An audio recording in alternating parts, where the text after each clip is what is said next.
The Future of Teamwork is a Leader production. Subscribe today and never miss an episode. Imagine a place where you go to work every day. You make a contribution to something bigger than yourself. You learn something new. You're protected and you're set free by a compelling set of values, and you go home happy. Here's the magic. Happy people build happy families. Happy families build happy communities, and happy communities build a happy world. And nobody will argue with you and I today that a little happier world would not be a bad thing. Welcome to the Future of Teamwork podcast. My name's Dane Groeneveld, and today we're celebrating our 200th episode, and it's great to have Garry Ridge back on the show. Garry came on very early days when we were just starting out, which I really appreciated, and has always been an inspiration to me. He's the chairman Emeritus of WD-40, the founder of The Learning Moment, and author of Any Dumbass Can Do It.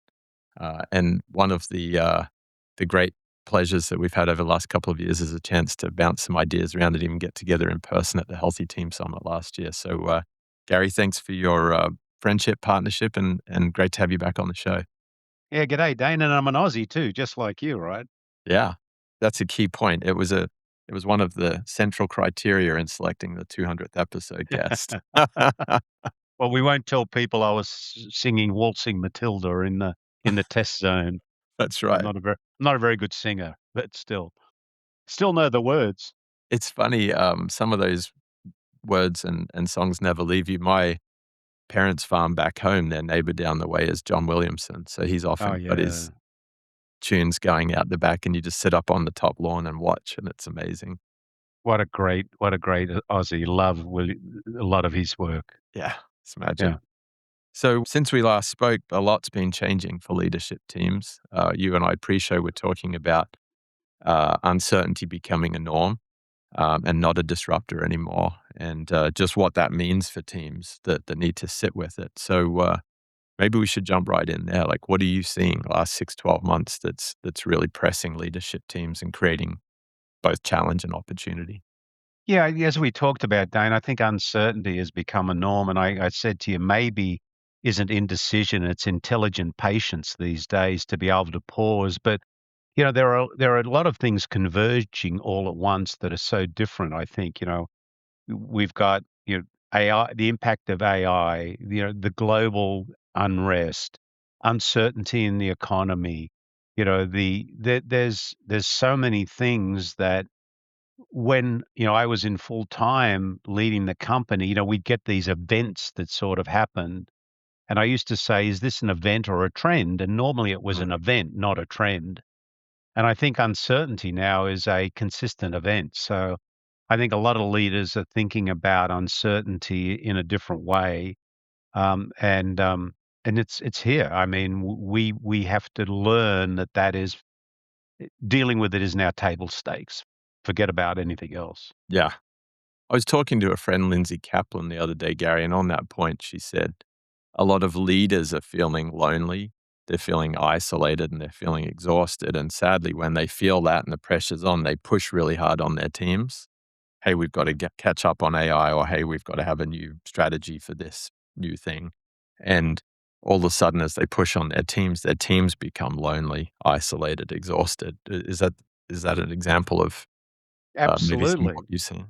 Yeah, and again, that's why, I often talk about one of the key foundations of great organizations is, do I know and feel like I belong? Mm, And it's a shame that these leaders feel isolated, exhausted, and where they are. And a lot of times they're in that situation because they've created it themselves. yeah. Instead of creating an environment that's engaging, I had a post on LinkedIn the other day where I talked about the way I used to introduce myself at WD-40, which was, "G'day, I'm Garry Ridge. I'm the consciously incompetent, probably wrong and roughly right chairman and CEO of WD-40 company, and I need all the help I can get." And that post got over 600,000 hits. And I was talking to the guy who helps me with social media, and I said, "Why? What? That thing blew up." Yeah. He said, I think it's because, vulnerability is and sincerity around vulnerability is so powerful. And truly, that statement was a statement I made because I wanted people to understand I couldn't do it alone, Yes. and I need your help. I mean, you're right. Being the CEO or leader of a company is a very, very lonely place, and you can either make it more lonely or make it less lonely depending on who you are. Yeah. It's a great tie-in to mattering, and you mentioned belonging. I'm doing a lot of research on mattering right now, Gary, and I know, listening to a few of your different podcasts, including the one with Sinek, um, it's interesting looking at that combination. Like when you matter to somebody to that point, like, do I feel like belong? But then, am I helping? Is the workplace different because I'm here? I think a lot of people are yearning for that too. Yeah, well, I have these 4 foundations. Belonging, do I know and feel like and am I treated like I belong? Mattering to me is do I know the work I do makes a difference and matters, and am I being recognized for it? Number 3 is, am I in an environment where learning becomes the objective, not failure and fault? And finally, and one of my equally favorites is, am I being coached, not managed? Mm, And I dislike the word hate, but I hate the word manager, yeah. particularly in organizations. We're not here to manage people, Dane. And it's interesting when you change that word and you describe to leaders that their job is to coach, the whole environment changes.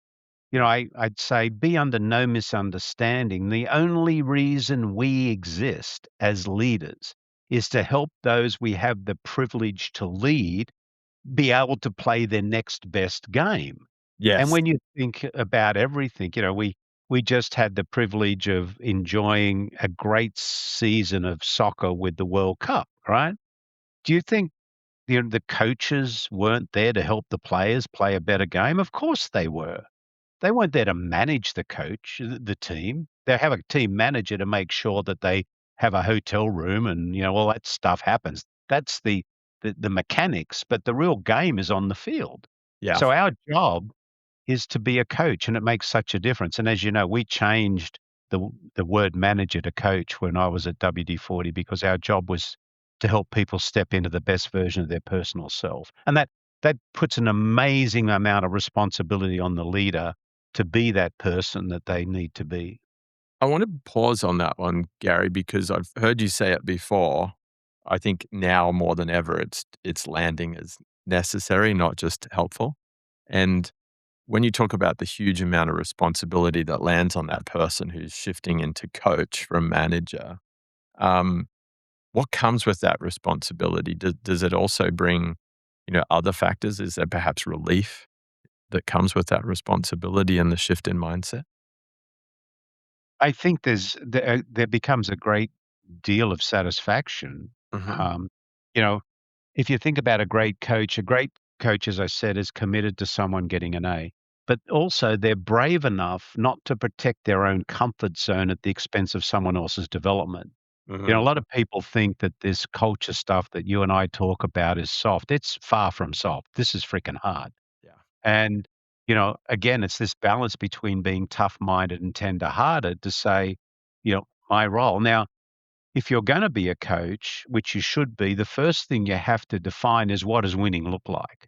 Yeah. Uh, Imagine, was many years ago, I was over at that great college, Notre Dame, and I was at a conference there, and I was standing up in the building looking over the big football field. And I thought to myself, what would happen if there were no goalposts on that field? The team would run on the field Yeah. and they would run around and get tired.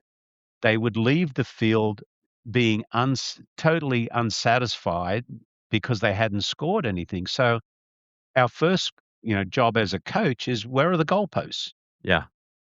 Okay. What would happen? You're a golfer. What would happen if they took the greens away? Yeah. That's a good point. You'd be hitting the ball. Well, I hit it everywhere anyway. You're a good golfer. I'm a bad one. But, that if you weren't going for the green, what would you go for? Yeah.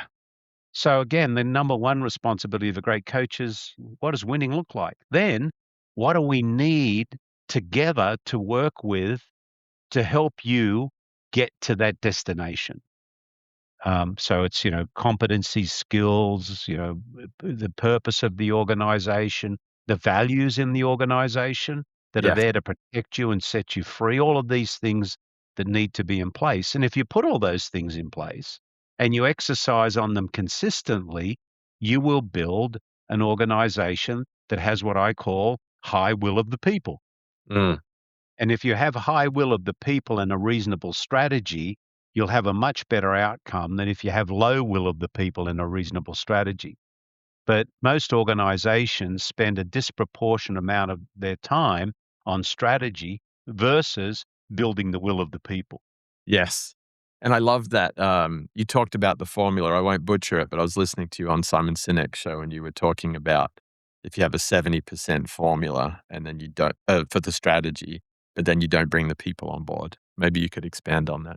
Yeah, the formula is will of the people times strategy equals outcome. So let's write a good strategic plan. We write a strategic plan, we take it to some smart professor. They say 70 out of 100 for your strategic plan. Well, that's pretty good. Most strategic plans are probably wrong and roughly right anyhow. But if only 30% of your people go today and are passionately executing against the elements of the plan to achieve the outcome, you're going to get a 30% outcome. But if 80 or 90% of your people go to work every day, and because they're at a place where they belong, they matter, it's learning, not fear, and they're coached, 80% of the is a much bigger outcome. And I was having a conversation with the CEO a few weeks ago about this, and I said, you know, do you realize that 30% of your people go to work every day and are engaged and 70% are not? And then he kind of blew me off on it. I said, well, here, I'll give you a challenge. I want you to close the company completely next week for a week. What will you achieve at the end of the week? And he said, nothing. I said, so how come you're allowing 70% of the company to be closed every Wow. day? Yeah. And the guy went, oh, now we get into the hard stuff. Because, building culture, as my friend Charlie Maloof, who owns a chain of Ashley furniture stores in Carolina, says, culture is not a microwavable event. It takes a crockpot approach. I like that. So, you can't sprinkle fairy dust on an organization and change the culture. You've got to get the four pillars in place, and then you've got to work on them every day, every day, every day. And it's not easy. That's why we have such terrible numbers out there right now. The latest global workforce surveys shows now even more than ever, with all of the uncertainty around AI and the fear and Yeah. whatever, that engagement's continuing to drop down. Yeah. Um, and at the time when, in uncertainty, leaders are trying to push their people harder. So the two things are doing this.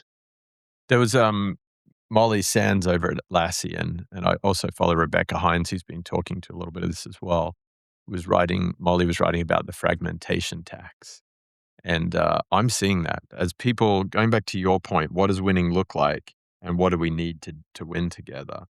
If you just say, let's embrace AI, go and throw a whole bunch of tools in with a bunch of people get enamored with the thing that they can build with AI and they run off on this journey. And then someone else finds their thing that they get enamored with and they run off. And the next thing you know, the team doesn't even have a shared sense of what does winning look like. And in fact, not only do they not know what does winning look like, now they feel further apart than ever before. They don't know how they matter to each other. There's no sense of belonging. So it's almost like eroding all four of your pillars. Yeah. Well, I think the other thing that we're going to have to get used to is, as a leader of the future, how do you, in a situation, manage agents and lead people? Yeah. And my theory that I'm starting to develop in my mind, a dear friend of mine is Rebecca Homkes. I don't know if you know Rebecca. No, I She don't. wrote a book, Thrive, Reset, and what is it? And here, it's a I'll great book. Google it. Yeah. Um, Survive, reset, thrive, Thrive. leading There it is. breakthrough. Yes. Yeah. Rebecca's brilliant. She's was a professor at London Business School, an economist, and used her at WD-40 and then at Gorilla Glue, and now she's working with a national university where I'm on the board of Yeah. trustees around culture. And we were talking about this new paradigm around managing agents. So what we need to do is focus more on how do people become coaches to their people, Yes. because it'll force them to want to manage their people more, because that's what you do with AI agents. You manage them, Correct. uh, but you coach people. So No, but I think that's a really important one to pause on there, Gary, because we are seeing agents popping up everywhere. And I introduced you recently to my friend Jonathan Raymond over at Ren, and yes, you've been helping us as an advisor on that project. And we're seeing um, AI create, in my opinion, opportunities for people to realize how they can be in better conversation and relationship with each other. So it's not saying to the AI, hey, help tell Dane and Gary how to work better. It's saying, hey, Dane, I noticed recently that a lot of your messages to Gary have been very short and direct. And that's actually not being in relationship with Gary at work. Like, it might be what he needs, but actually you're not recognizing him. You're not asking what he's working on. Like, let's not let that slip past us. correct. And I think there's a distinction there that we've got to really recognize and be prepared to lead through. Yeah. I've shared with you a little earlier that I have this model that I created years ago, and it has what I call what feeds outcomes. And if you think about it, there's three things: that there's fact, fiction, and opinion. So those three things feed our beliefs, feelings, and intentions, and that influences the outcome. Mm, So I think even more today, as where our beliefs are forming, as our feelings are forming, as our intentions are forming, asking ourselves, is the source of this a fact? Is it fiction, or is it opinion? yeah. And I think I may have said to you before, one of the things that I got really used to, that I still do, is I ask myself a question: why do I believe that? Oh, I love that question. And why do I believe what I believe? Because I love the quote from Brene Brown, which is, in the absence of facts and data, people make up stories, and those stories become their truth. And today, even more, we need to make sure that our stories are not creating truths that are not accurate. Yeah. It's interesting. Dr. Ian McDonald, who used to do a lot of work with my old man back in the CRA Rio Tinto days in the mining industry, they called those mythologies, what Brene calls made up stories.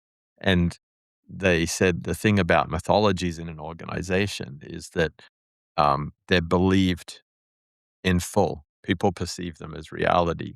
So one day, one of the general managers is driving to work, and he sees one of the senior supervisors sitting there fishing, and he's like, "Hey, Barry, aren't you meant to be at work today?" And he goes, "It's okay, boss.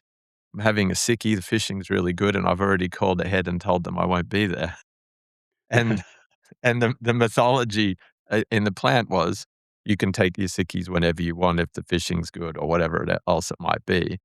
But actually what that meant for the team back in the workplace, it's like, "Oh, Barry's let us down today. We had this big shift planned, and he's just called it in the morning. And now how do we feel? Because, he was just telling us yesterday how we got to get this equipment set up for the next shift today." Sure. And so the beliefs and the stories that people tell in organizations then can have a distortion effect on actually some of those fundamental pillars that you talk to. Absolutely. Yeah, there was a great book written years ago called Who Moved My Cheese. I'm sure you know it. There was a follow on that book called Out of the Maze. Oh, I haven't read it. Um, and Out of the Maze, it has actually have this on my little, I just ripped it off the wall. I have it here. And it's all about, it says, the way out of the maze: notice your beliefs. A belief is a thought that you trust is true. Don't believe everything you think. Sometimes facts are just the way you see things. Let go of what isn't working. You can't launch a new quest on old baggage. Look outside the maze, consider the unlikely, and explore the impossible. Choose a new belief. Changing what you think doesn't change who you are, and there are no limits to what you can believe. You can do, experience, and enjoy a lot more than you think you can. Wow. And that was, that I took it out of the book, and I have it, posted on my with a lot of other stuff because I'm very bad at remembering things. So, That's uh, brilliant. I mean, we'll have to get Alicia to put that in the show notes. And yeah, so, in going back to the top of the conversation, in a time when uncertainty is the norm, some of those statements are so hopeful because they allow us to, going back to your question there, why do I believe that? We get to challenge, we get to explore, and yeah. and if you just think about the math again, the will of the people, if only 30% of people are engaged, imagine if 60% are exploring beliefs and seeing what customers are experiencing and actually telling someone who can do something about it. Like that's a big lift in business without an ounce of AI. Absolutely, and we can do this. It's not easy, but we can Yeah. do it, but it's so rewarding. I mean, so many organizations, we're spending billions of dollars on A right now and a minuscule amount on developing people. I was talking Yeah. to someone the other day, and I was putting together a workshop that my ex-colleague Stan Seawich and I do workshops on leadership behavior and leadership point of view and whatever. And this whole workshop's going to cost a few $1,000s, and he was I said, "You spend more than that on a dinner for your board meeting. Yeah. Help me understand why this is not a great investment in your people." It's a good question. We've heard a lot of challenge about leakage. You send people off on a course, they come back to work. 6 weeks later, a lot of those things they learned don't happen. Um, how how are you seeing learning, and particularly with your mindset on coaching, not managing? How are you seeing learning sort of permeate more broadly and deeper into organizations with that coaching mindset intact? The leadership has to adopt it as being a key principle. One of our values at WD-40 was, we're gonna make it better than it is today, which was all around how do we continue to, what have you done to make it better than it? And I absolutely agree with you. These, let's go to you can't sprinkle fairy dust on an organization and change the culture. And doesn't change with sending anybody to a one-day, course on how do you be a better person. But what do you do when that person goes to that training to have it start to be embedded in the organization? It has to be a commitment that you're gonna do that. Yeah. Um, Otherwise it doesn't happen. And that's where a lot of, um, you know, development dollars are wasted. "Oh, we'll just have 2 sessions on this and the whole world's gonna change." Not gonna happen. Yeah. Not gonna Or we'll turn the tool on. We'll turn that new AI thing on, and now Yeah, we're now gonna it's be all gonna really be good. different. Yeah, Yeah, yeah, yeah, of course. yeah. No, not gonna work. It's fascinating. I think that went wrong in, the last 10, 15 years on feedback. Everyone was like, "Well, we need to give more continuous feedback." And they created apps that would allow you to, give someone praise more regularly. But it wasn't really challenging people with care. It wasn't really asking them, what they may be able to believe differently or explore differently. It was just, "Hey, thanks for putting in a hard shift on that spreadsheet today, Bob," which doesn't really go anywhere. We mandated that, in the first book that I wrote with Ken Blanchard, Helping People Win at Work, with the byline is, "I'm not here to mark your paper, here to help you get an A." And we mandated that at least at a minimum every 90 days, you're gonna sit down with the people you have the privilege to lead, and you're gonna have a conversation. Kinda like this, "Dane, this is what we agreed we were gonna do together. This is where we think we are. What's getting in your way? How can I help you? Where do Mm, you think we need to pivot? What do we need to think about more?" And again, I mean you no harm. I want you to be successful. There's nothing more rewarding to me than seeing people that I had the privilege to lead grow into things that they'd come to me and say, "I never thought I could get here." And I'd say, "I had faith in you. yeah. You just needed the opportunity to play your best game. So we gave you the opportunity to play your best game, and guess what? You went to the podium. Yay!" It's huge. And It's yet huge. it's, why is it, do you think leaders find that such a shift? You know, let's say you've got a decent sized organization, 500, 1,000, 2,000 employees. Um, what is that tipping point that allows a leader to say, "This is how we're gonna shift our business model?" Because it does seem to be more revolution than evolution. You can't kind of do it in this fairy dust sprinkle, as you say. Right. They have to they come to the realization that it's not about them. It's about how they allow the people who have the privilege to lead to play their best game and Yeah. getting to that realization. Now, I was fortunate because I'm a dumbass, right? So I got to that realization real quick. I, but again, I think ego comes into play, short-term thinking comes into play.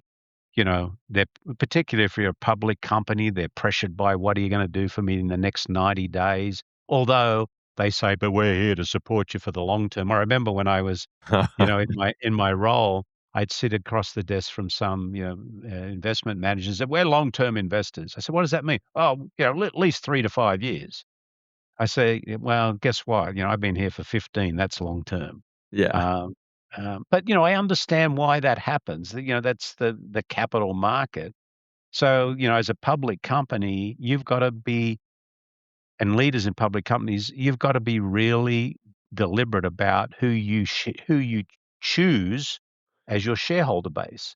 Yeah. I've had many conversations with investors where I've said, please don't buy our stock because I will never, you will never be satisfied because Mm. we do not have the ability to build an enduring company by focusing on 90-day intervals. We'll build an enduring company over time. And that's why I so enjoy my work now with private companies that I'm working with because, they have the opportunity to think about things long term. As you probably know, I'm on the board of Gorilla Glue, and Yeah. that's a private company owned by five brothers. And they are absolutely no doubt, they are focused on we need to be successful and we need to, grow. But overriding that is we are here for the long term. Yes. We are building and enjoy. We know there's going to be ups and downs. We want to make sure we've got the best people giving us the best advice. We want to make sure that the organization is efficient.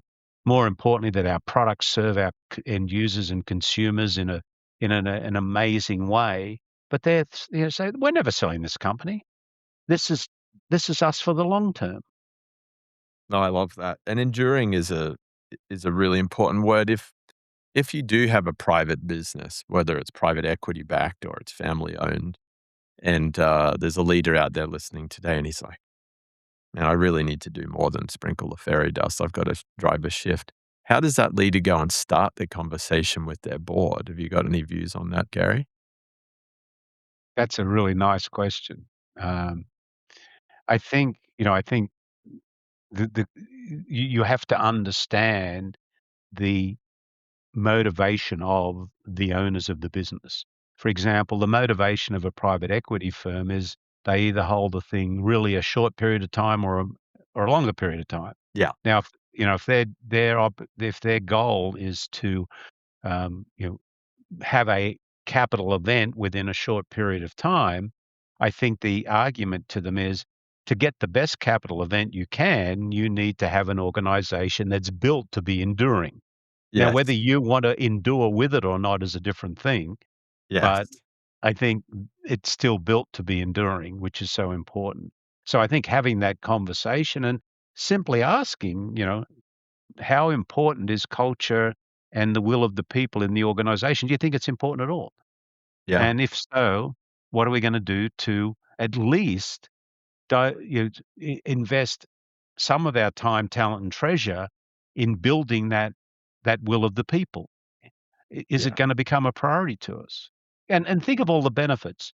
Retention is high, performance goes up, people love to tell people that they work at the company, so you attract a better group of employees. Yeah.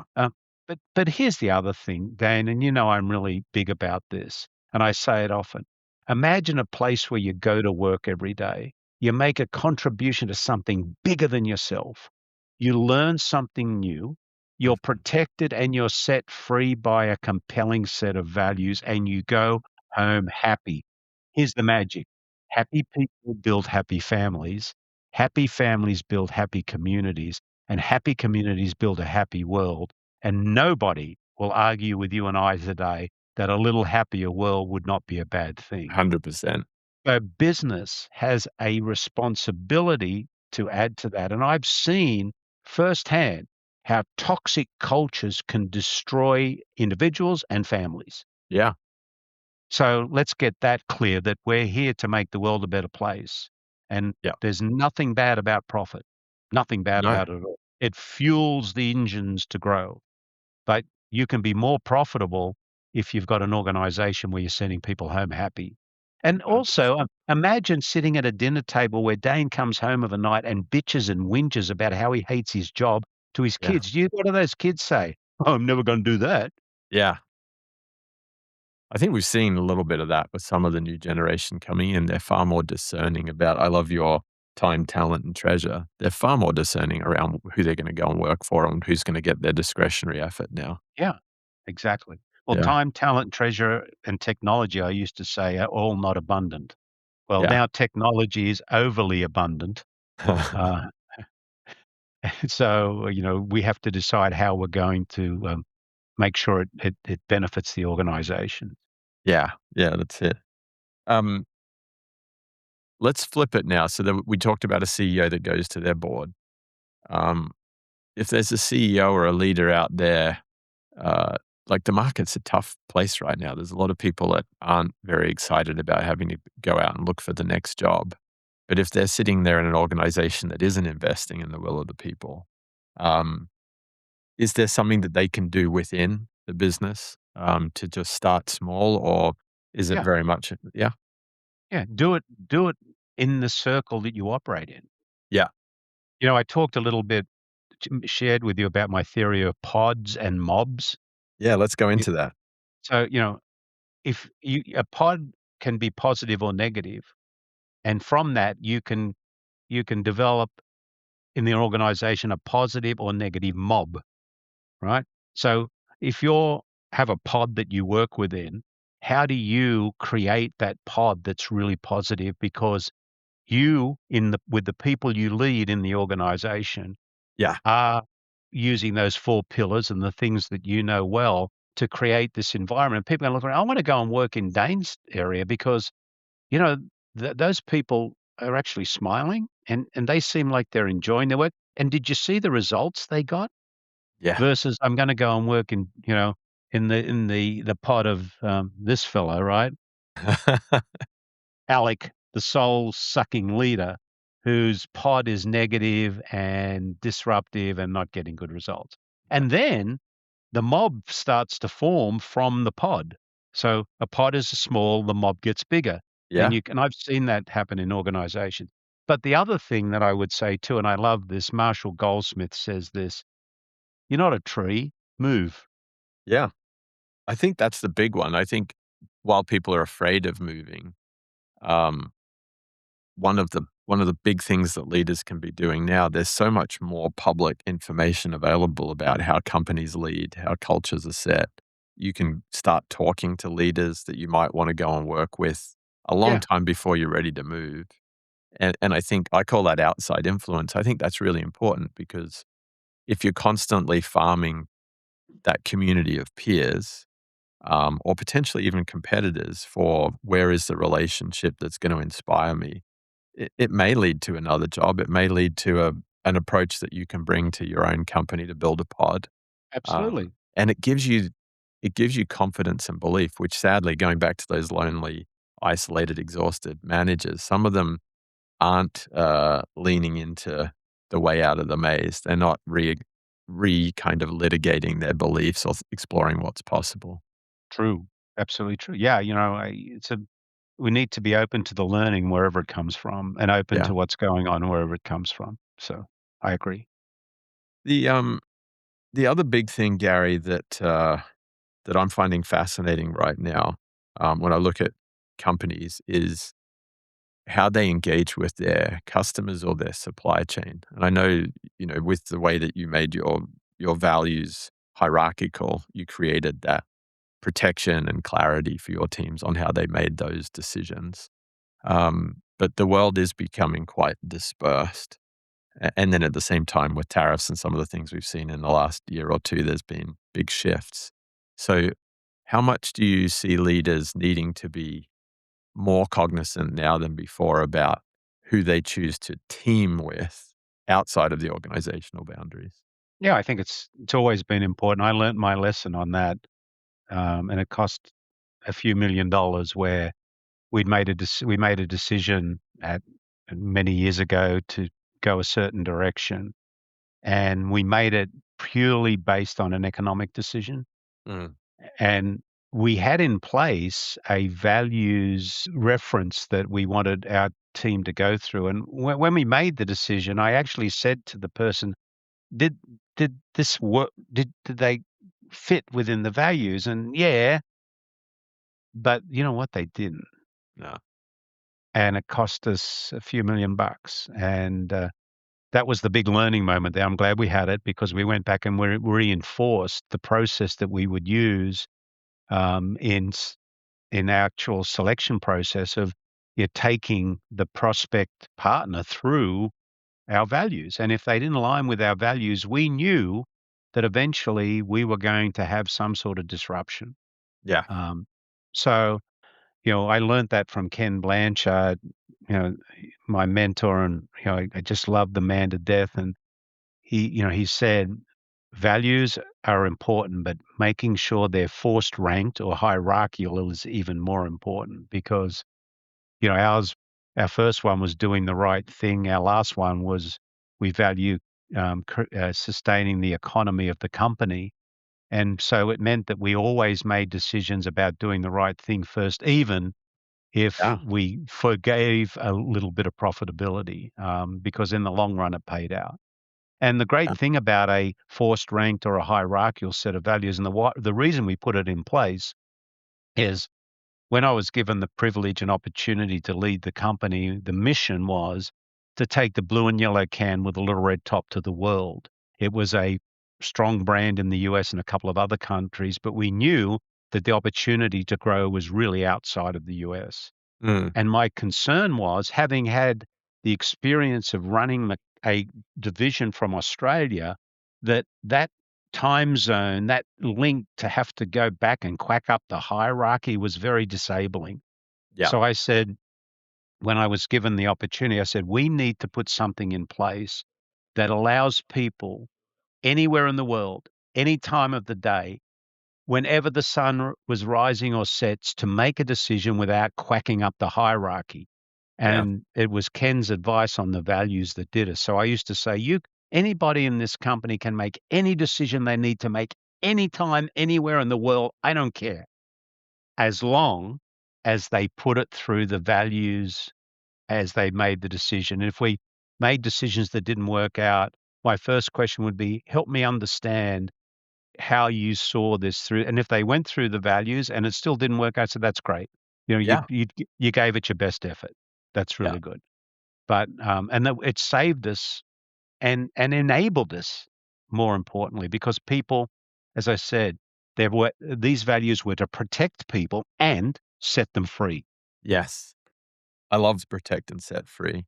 Um, on that, it brings up a question. You're an extremely progressive leader. I've been studying, reading about leaders for years, and what you've bought, there are a few others in that cohort, but what you've bought that is so clear for people is very special. Diving into something that I'm now experiencing as I continue my journey is feelings. So we talked a lot about values, we talked a lot about behaviors, we talked about sending people home happy. But the reason I want to dive into feelings, Gary, is that I know growing up in Australia as a young lad, we didn't talk a lot about our feelings. We weren't encouraged to say, what we wanted or why we wanted it and those types of things. And it's a big part of my learning as a parent now, as well as a leader. And as I think about feelings, I was talking to Rebecca Johnson, who came on the show just recently, and she had values at the top, like you do, then behaviors. But then she finished the one page with felt experiences. And I was just like, oh, that's really interesting because I feel something before I know why it's a problem. And I'm like, I wonder if there is a way, or if you've seen it in your own experiences of encouraging people to sit with their feelings a little bit more, particularly in this time of uncertainty, and how you see that as a role that we can be playing as leaders and in teams. Absolutely. I think, as you said, when we grew up in Australia, but I don't know whether it was just Australia. I think it was a time of life. I think today we are more attuned to how do we feel than we ever were before, for whatever reasons I'm unsure. But I think the other thing that's important is feelings are generated and they can be reminded by memories. And, we used to say, and I say, memories are the most wonderful things we can have. And for example, and you've met my son Pete, and he's an Aussie as well, but he lives here in the US. And Pete and I went to the Australia USA World Cup match up in Seattle. We flew up on a Thursday. We went to the match on the Friday, and we created this amazing set of memories, he and I together. And every time I think about that, my feelings come back. Mm. So my question is, what are the memories, or what are the events? What are the things we're creating in our organizations that are memory locks that remind us of how we feel about things? Oh, I love that. So I think that's really important. And I've shared this with you too before, is, I also need to be reminded of what I do. I have on my little notebook over here, that I kind of carry around. I have a little plaque on here, Yeah. and it says, "Am I being the person I want to be right now?" And then it says, "Who is that person?" And the little list here says, "I want to be grateful, caring, empathetic, reasonable. I want to be a listener. I want to be fact-based. I want to have a balanced opinion. I want to be curious. I want to be a learner. And I want to throw sunshine, not a shadow." Mm. And the reason I have to continue to remind myself of that, and I have it on here, I have it on my computer, is we can create feelings in people if we take our leftovers to them. And we have no right to take our leftovers to people. Yeah, you're absolutely right. That I can leftovers is a great way to frame it too, because I've seen it. I've seen it even as I come home at the end of a tough day at work and one of the kids gets it, or I turn up on a Monday and something hasn't quite gone wrong in the team and I'm feeling stressed about a board meeting that's come up and they Yeah, don't get my full presence. They get a snappy response. It's not creating good memories. it's not. And I used to, I'd said, it's like taking half your plate of leftovers to someone and saying, "Enjoy this meal with me." So, well, who ate the steak, Yeah, that's a good right? You yeah. know? So, I used to use, and I've had that little list for many years now, because I'd come out of a meeting just as you would say, and I'd go, "Wait a minute. I'm gonna go meet with Dane now. I have to remind myself of who the person is I wanna be, Yeah, because Dane deserves the meat and potatoes, yeah. not just the potatoes." And I have to do that. So it's, "Okay," say to myself, "All right, I'm good. All right, I'm yours." I love that. I love the positive framing there, Gary, and it actually reminds me of a conversation I had with a new coach I met recently, and he was saying that once upon a time he thought of coach he was a climber. Coaching is like being on the belay line and giving someone some support from below as they move up the face. And then he realized that one of his roles as a coach is actually more inclined to be sort of the sculptor who's got the block. And it's just like your essence is in there and my essence is in here.